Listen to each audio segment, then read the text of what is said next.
Great. All right, so just to clarify, who's sitting where, we have the introverted task and the introverted people, correct? So you guys are known, if you look at the board, you'll see that the terms thinkers, the thinkers, you guys are known as the relators. Okay? Behaviorally, this isn't a behavioral context, personality context.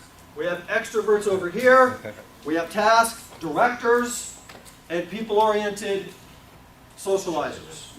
And they're over here going, yep, that's us. Yep. I can't control it. So, over there. this is what we call the personality matrix. We call it a matrix because it's a big box with 4 small boxes inside. And it distinguishes between 4 distinct dominant personality styles. Now, I didn't invent this model. It's literally been around for thousands of years, back to the age of the Greeks.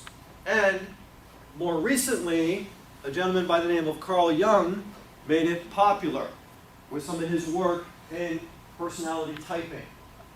You may have heard of Myers-Briggs, you may have heard of DISC or Belbin or Insights. There's a whole bunch of different models out there that are essentially giving you this information, distinguishing how people are different in terms of personality, in terms of communication, conflict resolution, problem solving, etc., decision making. So what I'm giving you today is really the foundation, the fundamentals of this model that you can use practically in a leadership context. Okay? So as we've already distinguished here, there are some generalizations for the haves. So the introverts, extroverts, people-oriented, task-oriented.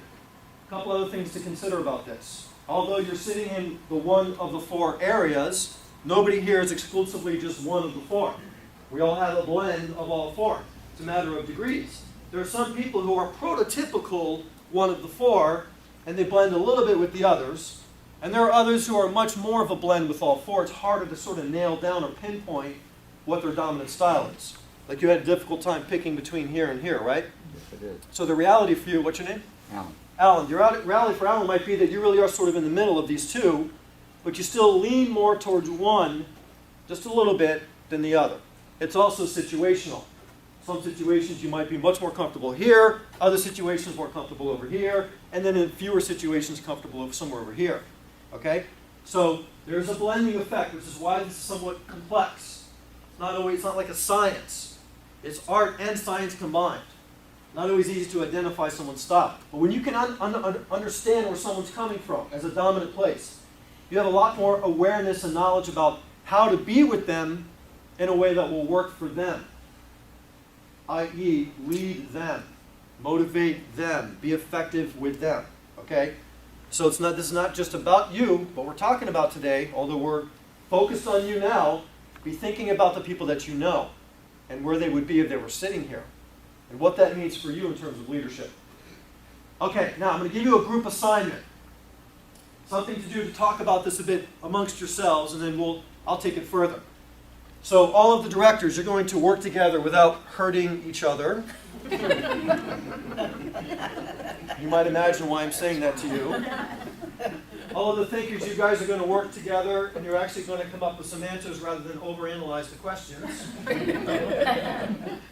All of the relators, you guys are going to work together, and someone's going to have to speak up. And all of the socializers, you guys are going to work together on this, and you're actually going to get this done. You know why I'm saying that.